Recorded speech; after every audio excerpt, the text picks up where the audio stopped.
set the pace when I'm running. I always take what I want and I always give it 100. Don't need a bank, no I'm funded. Play the game like it's nothing. I'm always thankful for something. Don't take for granted, stay humble. Now wake up, it's time to look at the enemy.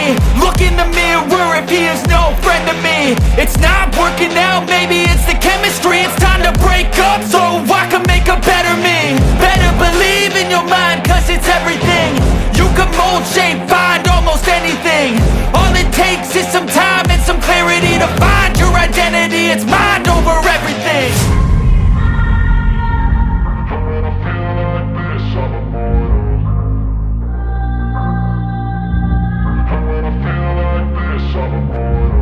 And when I feel like this, I'm immortal. When I feel like this, I'm immortal. When I feel like this, I'm immortal. When I feel like this, I'm immortal. Don't be scared, just get me up, don't be scared.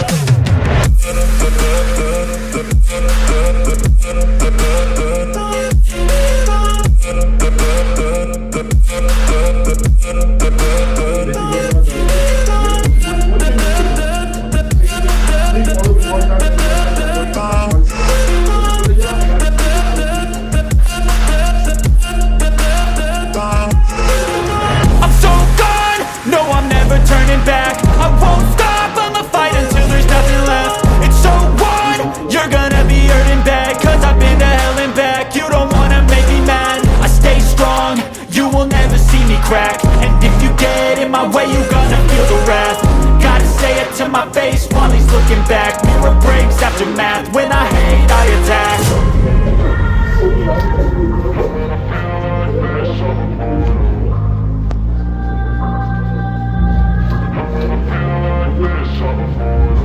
And when I feel like this, I'm immortal.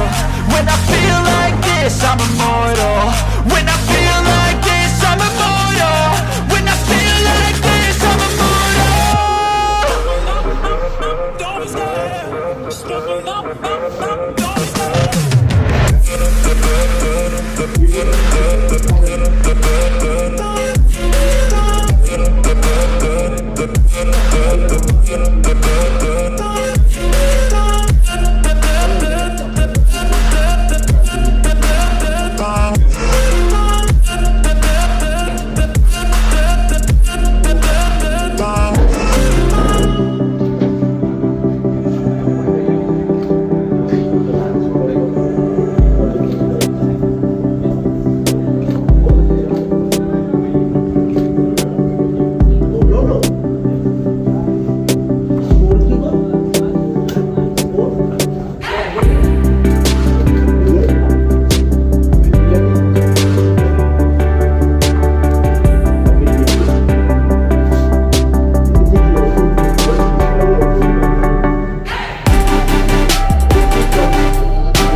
দেখুন, মোহনবাগান আমাদের পশ্চিমবঙ্গবাসীর কাছে, আমাদের ভারতবাসীর কাছে, আমাদের সকলের গৌরবের club. সেই মোহনবাগান আমাদের ঐতিহ্য এবং মোহনবাগান দীর্ঘদিন ধরে যেভাবে পেশাদারি ফুটবলের মাধ্যম দিয়ে এবং তার সাথে সাথে বিভিন্নভাবে ফুটবলকে একদম পশ্চিমবঙ্গে একদম বিভিন্ন প্রান্ত থেকে আমাদের ছেলেমেয়েদেরকে নিয়ে এসে তাদেরকে এক্সপোজার দিয়ে বিশ্ব দরবারে নিয়ে এসছে, তাই সেই ক্লাবের পাশে আমরা বিভিন্ন সময় এর আগেও তাদের সঙ্গে বিভিন্ন বিষয় নিয়ে আলোচনা হয়েছিল, তাদের সমর্থকদের সঙ্গে কথা হয়েছিল এবং আছে ক্লাব কর্তৃপক্ষ আগামীকাল মোহনবাগান দিবস আছে 29শে জুলাই, তার পূর্বে ক্লাবের বিভিন্ন বিষয় নিয়ে আলোচনার জন্য আমরা এসেছিলাম এবং আমিও আগ্রহ প্রকাশ করেছিলাম যে মোহনবাগানের, আমি এর আগে শুনেছিলাম যে কিছু কিছু বিষয় আছে, তাদের সেই বিষয়গুলো নিয়ে আলোচনা হলো, যেমন এখানে যাতে আমরা নাইট ম্যাচও করতে পারি তার ব্যবস্থা করা, তার সাথে সাথে এখানে আমাদের যারা সাপোর্টাররা আসেন তাদের অন্যান্য বিভিন্ন ম্যাচে যখন যায় যুবভারতী সহ বিভিন্ন জায়গায় তাদের বিভিন্ন আরও অন্যান্য বিভিন্ন সুবিধার জন্য কী কী করা যেতে পারে সেই সব সাজেশনও নেওয়া হয়েছে। তো যাতে আগামী দিনে যাতে আমাদের বিভিন্ন স্টেডিয়ামগুলো মোহনবাগান গ্রাউন্ড হোক বা আমাদের যুবভারতী ক্রীড়াঙ্গন, সেখানে আমাদের সকল মোহনবাগান সমর্থকরা ভালোবেসে খেলা দেখতে আসে। তার জন্য বিভিন্নভাবে তাদের সমর্থকদের সঙ্গে এবং সম্মানীয় ক্লাব কর্তৃপক্ষ দেবাশিস দত্ত এবং টুম্পাইদার সঙ্গে আমরা আজকে বিভিন্ন আলোচনা এবং বিভিন্ন মত বিনিময় হয়েছে। আমরা এখানে আমি একটা কথা বলতে চাই যে আমরা কৃতজ্ঞ মোহনবাগান ক্লাবের তরফ থেকে। গতকাল আমরা জানিয়েছিলাম যে পদক্ষেপগুলো মাননীয় ক্রীড়ামন্ত্রী নিয়েছেন সল্টলেক স্টেডিয়ামের জন্যে, সেটা অভাবনীয়।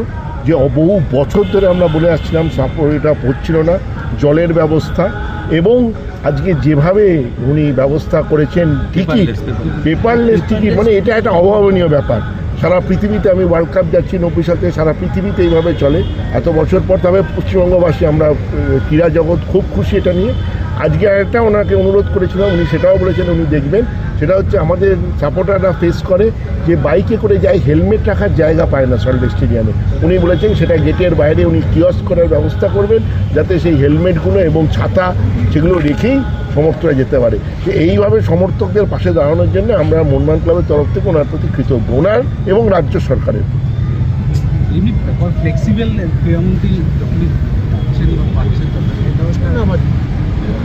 ক্রীড়ামন্ত্রী তো আমাদের সাথেই আছে, ফ্লেক্সিবল বলে কোনো কথা নেই। আর উনিও চান যে উন্নতি করতে। তো উনি জানেন যে মোহনবাগান, ইস্টবেঙ্গল, মোহামেডান সবার সাথেই কথা বলছেন। এবং এটা তো ভালো যে স্পোর্টস মিনিস্টারকে অ্যাক্সেসেবল হবে, স্পোর্টস মিনিস্টারকে দরকার পেলে পাবো। নামে স্পোর্টস মিনিস্টার তো আমরা কেউ চাইও নি। তো আমরা কৃতজ্ঞ ওনার কাছে। আর এই শর্ট টাইমের মধ্যে উনি যে পদক্ষেপগুলো নিয়েছেন, স্পেশালি পেপারলেস টিকিট, এটা একটা বড় প্রবলেম। কারণ আমাদের পশ্চিমবাংলার গ্রাম থেকে লোকেরা একদিন আসে কালেক্ট করতে, আবার ফেরত যায়, আবার আসে। সেই পেপারলেস টিকিটটা দরকার। মানে বেসিক্যালি আগে কি হতো, কন্ট্রোল একটা ব্যাপার থাকতো, আমি কন্ট্রোল করি, এই কন্ট্রোলটাকে ছাড়তে হবে। সেটাই ওনারা করছেন, তাই জন্যই আজকে এত ভালো হচ্ছে।